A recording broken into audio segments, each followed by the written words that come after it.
միասին հասարակական քաղաքական այլընտրանքային շարժումը, որը միավորում է երկու կուսակցություն եւ 40-ից ավելի հասարակական կազմակերպություններ, այսօր եկել է ՄԱԿ-ի գլխավոր քարտուղարին Անտոնիո Գուտերիշին ներկայացնելու մեր դիմում հանրագիրը եւ պահանջագիրը։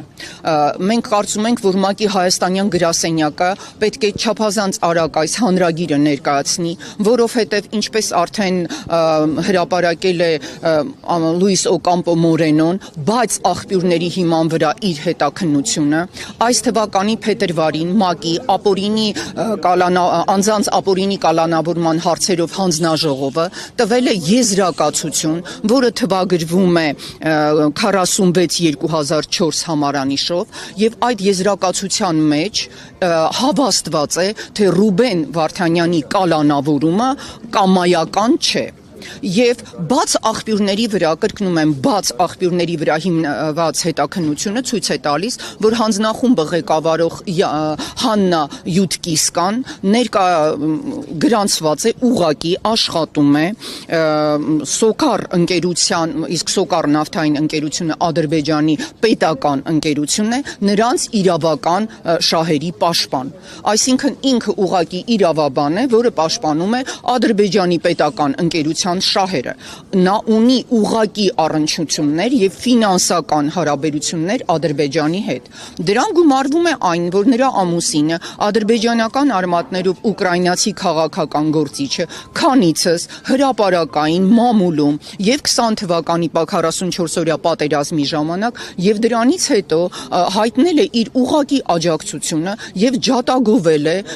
Իլհամ Ալիևի կողմից սկսած այդ ռազմական ահաբեկչությունը եւ զավթողական պատերազմը։ Այսինքն ինքը բաց արտահայտվել է ադրբեջանական շահերի օգտին։ ՄԱԿ-ի կանոնակարգը պահանջում է, որպեսզի շահերի բախում ունեցող անձինք չկարողանան եւ չներգրավվեն նման հանձնաժողովներում, որովհետեւ երբ կա շահերի բախում, ակնհայտ է ուղղակի միտումը։ Եվ մենք այս եզրակացությունը, այդ UNWGAD հանձնախմբի համարում ենք հենց ինքն է կամայական։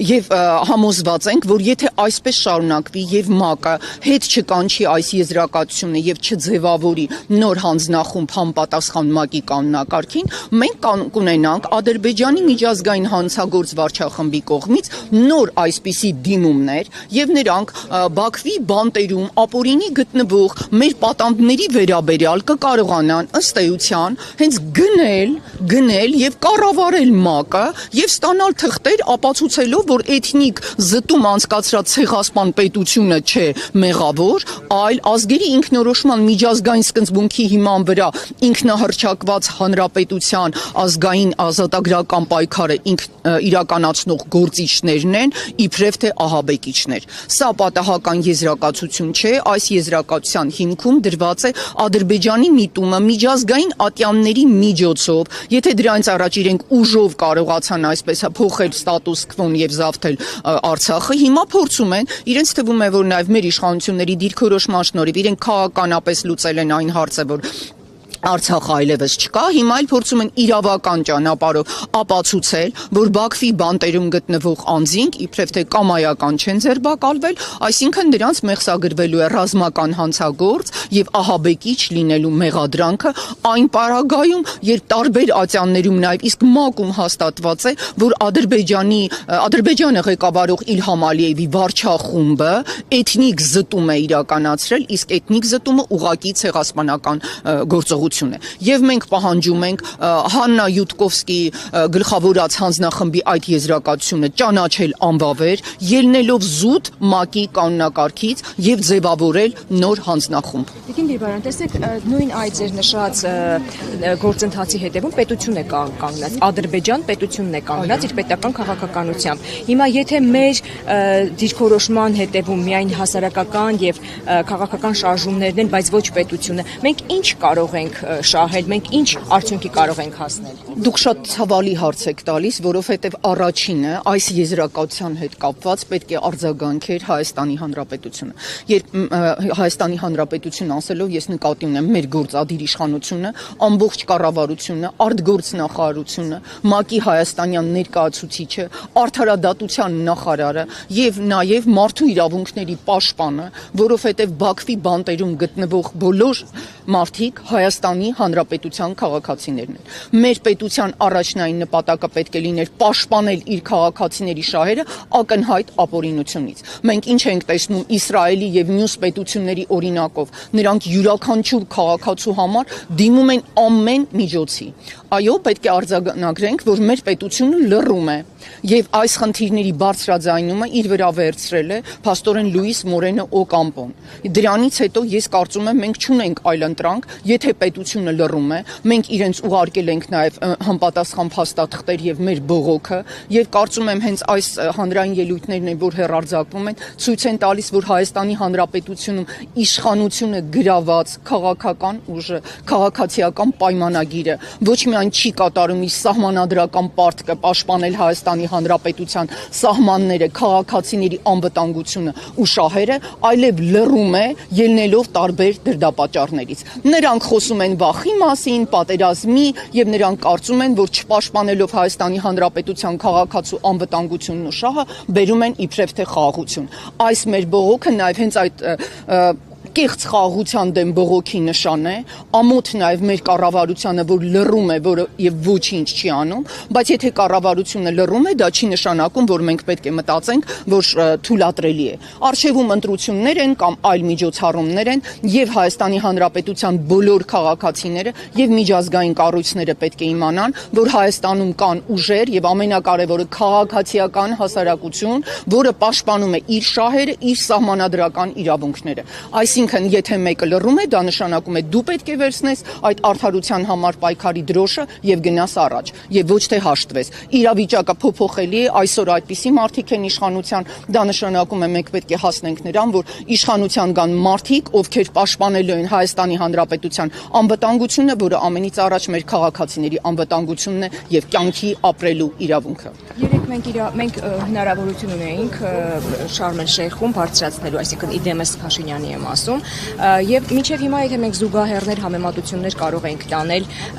մեր գերիների եւ իսրայելական գերիների միջեւ, մենք այլևս չենք կարող դա տանել, որովհետեւ այդ պատանդների գերիները ազատվեցին, իսկ մերոնք մնացին։ Գիտեք, մենք պետք է շարունակենք տանել այդ զուգահեռները։ Ես վերստին կրկնում եմ, Նիկոլ Փաշինյանը մեկնեց ըստ էության ՄԱԿ, գնաց ԵԽԽՎ, իսկ դրանից առաջ այնտեղ գնացող բոլոր պաշտոնական, այսպես պատվիրակությունները խոսում էին այն մասին, որ Արցախի ժողովուրդը իրացրել է ինքնորոշվելու իր միջազգային իրավունքը եւ որ Արցախի ինքնահռչակված հանրապետությունը բացարձակ օրինականորեն է կատարել այդ իր հանրակրվեն եւ ինքնորոշումը, իսկ այս անգամ փաստորեն Հայաստանի Հանրապետության վարչապետը գնաց վերստին այդ ատյաններում խոսելու այն մասին, որ արցախցիները պետք է ապրեն Հայաստանում, դրանով կարելի ասել ինքը շարունակում է իր ուղեգիծը, բայց պետք է նշել, որ ինքը երբեք դա այս վերջի շրջանում չի թաքցնում։ Ինքը բազմիցս Հայաստանի տարբեր բարձր ամբիոններից, իսկ հիմա մենք տեսնում ենք արդեն գրեթե մեկ ամիս է Հայաստանի Հանրապետությունում այսպես պահերով է գտնվում եւ գնում է տարբեր միջազգային ատյաններ, նաև այնպիսի ատյաններ, որ չես էլ հասկանում արդյոք այնտեղ կա անհրաժեշտություն գնալու թե ոչ, եւ ամեն անգամ այնտեղ պաշտպանում է ըստ էության ադրբեջանական տեսակետը։ Դա իր դիրքորոշումն է։ Կարծում եմ ինքը ասել է, որ իրենք գնում են 26 թվականին հերթական այսպես խորհրդարանական ընտրություններին, ինքը գնում է դրանով, որ պաշտպանելու են Ադրբեջանի այդ տեսակետը, որ փաստորեն ազգերի ինքնորոշման միջազգային սկզբունք իր համոզմամբ գոյություն չունի։ Այո, ինքը առ ոչինչ է դա հայտարարել եւ դա իրենց քաղաքական թիմի դիրքորոշումն է։ Լավ է, որ հիմա այլևս չեն ասում, որ Արցախը Հայաստան է եւ վերջ